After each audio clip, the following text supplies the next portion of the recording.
been working for the Jewish community for 43 years.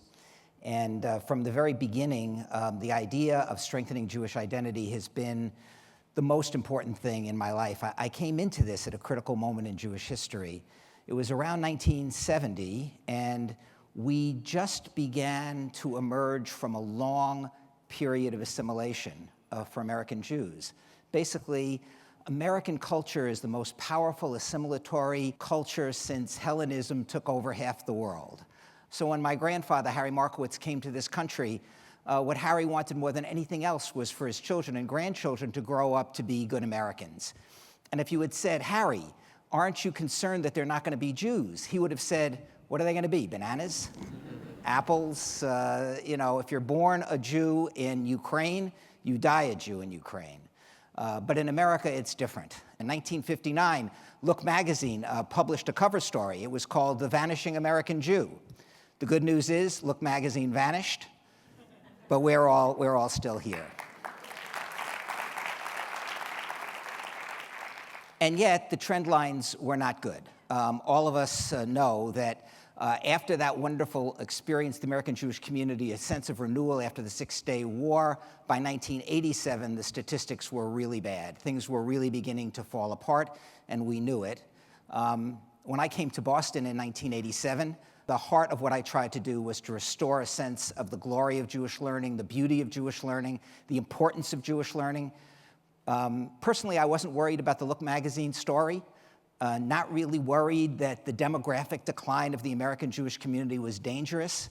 What really bothered me was every single individual Jewish child who would never see the beauty and the glory of a Jewish life, never connect to the possibility of meaning and purpose in Jewish life.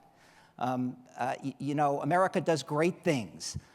It gives us the opportunity to live in freedom. It gives us the opportunity to make a great living. It gives us an opportunity to have a great education, all things that my grandfather had no shot at.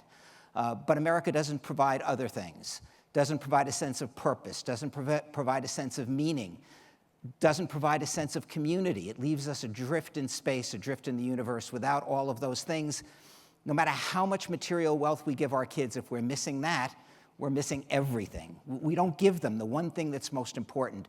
And this ate away at me. So we did more for day schools, more than any other Jewish community in America, and more for informal Jewish learning, more kids to intensive Jewish summer camp. We had an adult learning program that literally took 3,000 relatively assimilated Jews through a 2-year course of Jewish learning, Jewish history, Jewish philosophy, Torah, Talmud, all of those things. And yet, at the same time, I knew the generation was slipping away, because 100 years of assimilation can't be corrected so quickly. A whole generation slipping away.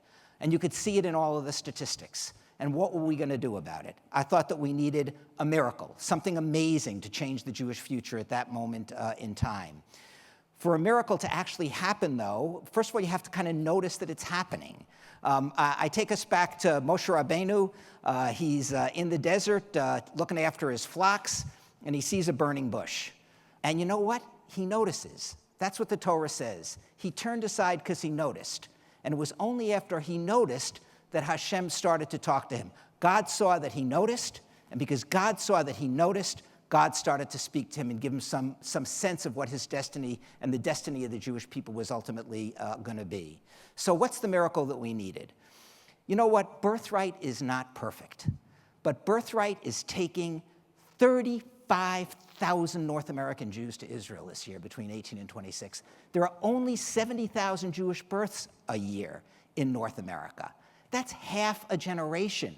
That's huge. And if you look at the statistics, they're quite clear. 10 years after the experience, almost half of the kids still say it changed their lives. And these are the most assimilated kids because, we don't take really committed kids on Birthright. If you've ever been on a trip to Israel, you're eliminated. This is the generation that we were looking for. This is our generation of opportunity. This is the moment that we need to take advantage of. But first, you have to notice the miracle. But there's another part to this. So then Moses notices, and then he says to God, you're sending me on this journey, and I need to know a little more. Who are you? And God says, I will be what I will be. Rabbi Jonathan Sachs interprets that. He says what God is saying to Moshe is, I will be what I will be. I've done this miracle, but you will determine the outcome. You will determine the outcome. So what's the outcome of having, for the first time, tens of thousands of kids, over time 300,000, changing history? There's this idea of alternative universes. Some little thing changes and the whole future of the world changes. This is 35,000 new inputs a year.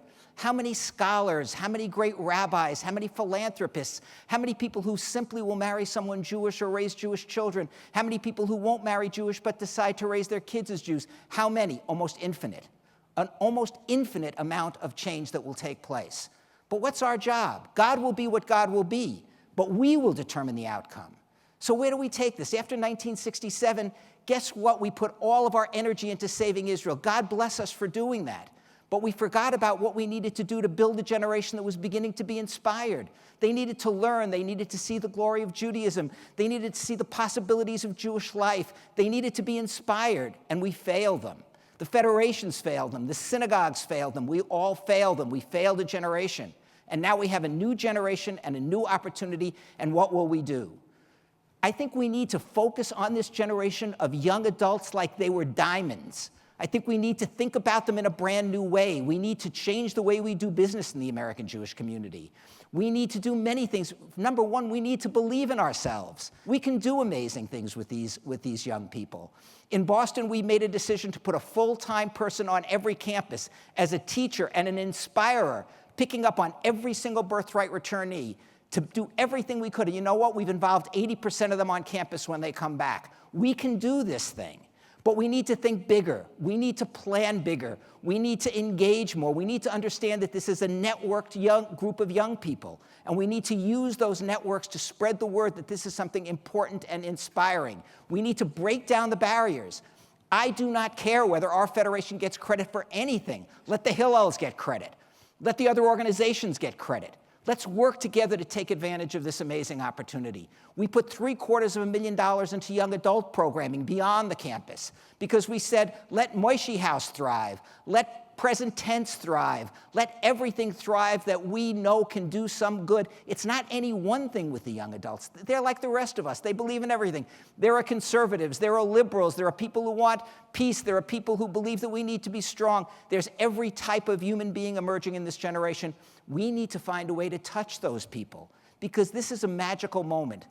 Before 1967, in 1965, Abraham Joshua Heschel came to the Council of Jewish Federations meeting in Montreal. And Heschel was amazing.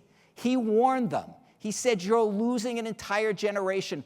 Do something. This is a generation that's waiting for meaning, waiting for purpose, waiting to be inspired. History will hold you accountable if you don't do something with them. History will hold us accountable. Now, I know the way it is at the Federation, most federations, most Jewish organizations, we could debate for the next 100 years what we're going to do about this. But I remember one inspirational line from George Patton. A good plan today, violently executed, is better than a perfect plan in a week. We don't have a week. We don't have a month. There's lots that we can do. Almost anything that we put in front of these kids, they will eat up once they come back from Israel, because we all know there's no way for Israel not to be an amazing experience. But this talk is not about Birthright. Birthright is doing its job. Our job is to make sure that we put stuff in front of those young people returning that will fill their hearts with joy. And guess what? This is not a problem for a program called Birthright Next. It's not. Because every organization needs to be Birthright Young Adult Next. Every organization. Yeshiva University needs to be Birthright Next. And Hebrew Union College needs to be Birthright Next. And every federation needs to be Birthright Next. And every chapter of the American Jewish Committee, anybody who lies and says, yes, we really care about young adults, needs to prove it. They need to prove that they care about the next generation. They need to reach out with love and kindness, because you know what? We have something amazing to give them. We are a 3,500-year-old civilization and culture. In a world that lacks meaning, we have meaning. In a world that lacks spirituality, we have a belief in an ancient God and an ancient faith that can fill our children's hearts with love and joy. In a world that's filled with greed, we have a culture that teaches us every Passover to love the stranger and care about the poor and oppressed. In a world of alienation, we hold the secret of community All of this we can give our children. Birthright only does one thing. It breaks open the heart of stone. It makes it possible to reach them for the first time. Let's not fail. God will be what God will be, but all of us will determine the outcome. Thank you.